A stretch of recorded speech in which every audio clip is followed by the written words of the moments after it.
Welcome to Tales from the Strip, where the glitz of Las Vegas hides chilling secrets. Join us as we explore spine-tingling horror stories and unsettling true crime tales that lurk beneath the neon lights.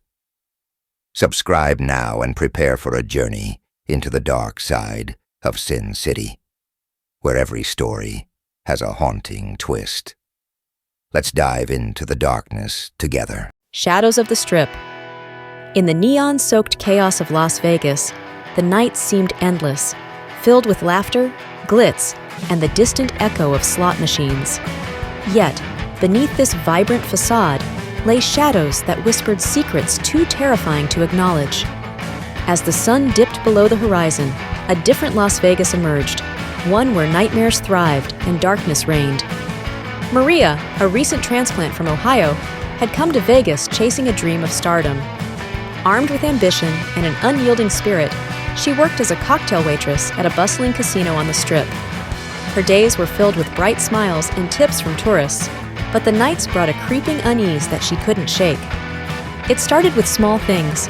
She would often feel as if she were being watched. Patrons would occasionally look at her with a hunger that made her skin crawl. She shrugged it off, attributing it to the wild atmosphere of the city and her own paranoia. But the feeling intensified, gnawing at her like an itch just out of reach. One night, after a particularly long shift, Maria decided to walk home instead of waiting for the bus. The air was thick with heat, and the city buzzed around her. As she strolled along the Strip, she noticed a figure lingering in the shadows of an alleyway. A man with a hood pulled low over his face watched her intently. A chill ran down her spine, but she quickened her pace, telling herself it was just a trick of the light. Days turned into weeks, and the feeling of being watched never dissipated. The man became a fixture in her mind, a ghost haunting her every move. She began to take different routes home, avoiding the alley, but the sensation of being followed never left her. Friends reassured her it was just the stress of her job, but Maria knew something was wrong. Then, one fateful night, as she finished her shift, she saw him again. He stood at the entrance of the alley, his eyes gleaming in the low light. Panic surged within her. Instead of walking home, she ducked into a nearby bar, hoping to lose him in the crowd. She ordered a drink, her hands trembling, trying to shake off the feeling of dread. But the bar was oddly quiet, patrons more focused on their phones than each other. It felt surreal. As she sipped her drink, she glanced toward the entrance, her heart racing. There he was, standing at the door, scanning the room. Her breath caught in her throat as their eyes locked for a fleeting moment. It was as if he could see right through her, peeling back layers of her soul. The bar felt claustrophobic, walls closing in as she realized she was trapped. With a rush of adrenaline, she bolted out the back door, sprinting down an alleyway. She heard footsteps behind her, pounding against the pavement, echoing in her ears. She didn't dare look back. Every instinct screamed for her to run. Turning corner after corner, she finally stumbled upon a well-lit street, panting and wild-eyed. As she leaned against a lamppost, trying to catch her breath, she felt a moment of safety. But that relief was short-lived. A cold gust of wind swept through, and the streetlights flickered ominously. In that moment, a voice called out from behind her, deep and gravelly. "You can't run from me, Maria." She whipped around, her heart racing. It was him, the man from the alley. His face was now partially illuminated, revealing a twisted grin that sent chills down her spine. "I've been waiting for you," he said, his tone both mocking and sinister. Terrified, Maria took off again, sprinting down the street as she heard him laugh, a hollow sound that echoed in the night. She could see a group of people ahead and rushed toward them, hoping for safety. But as she reached the crowd, she turned to see him vanishing into the shadows. She spent the rest of the night in a haze, unable to shake the terror that gripped her. The next day, she reported the incident to her manager, but he dismissed it. "It's Vegas, Maria. You're just paranoid. Keep your head down and focus on work." Days turned into a blur of anxiety and fear. Maria avoided dark places and began taking taxis home, but the dread clung to her like a second skin. One evening, as she was getting ready for her shift, she received a message on her phone. "I know where you live." Her blood ran cold. It was a message from an unknown number. She could feel the walls of her apartment closing in, the silence suffocating. She knew she had to do something. Seeking advice, she visited a local psychic, hoping for clarity. The psychic was an older woman with piercing eyes that seemed to see into Maria's soul. As Maria explained her situation, the woman frowned, her brow furrowing in concentration. "You've attracted something dark, child. This man is not just a stalker. He's tied to a malevolent force." "Can you help me?" Maria pleaded, desperation creeping into her voice. The psychic nodded slowly.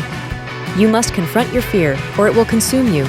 You must face him, but do not show weakness. He feeds on it." That night, determined to reclaim her life, Maria returned to the casino after her shift. The atmosphere was electric, laughter and music filling the air, but Maria felt like a ghost among the living. She resolved to confront the man who had haunted her for weeks. As she stepped outside, the cool air hit her face, and she took a deep breath.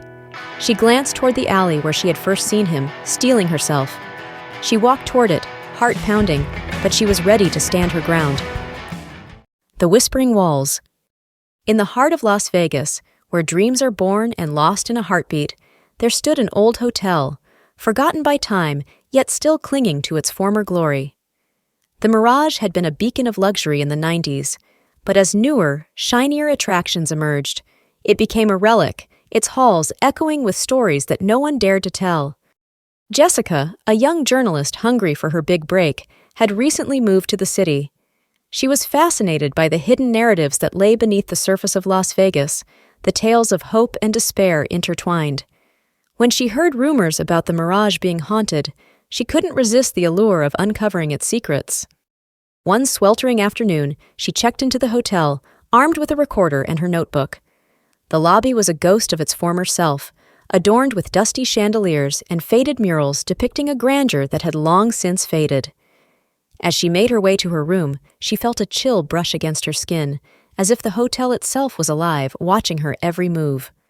That evening, Jessica explored the hotel, her footsteps echoing through empty halls.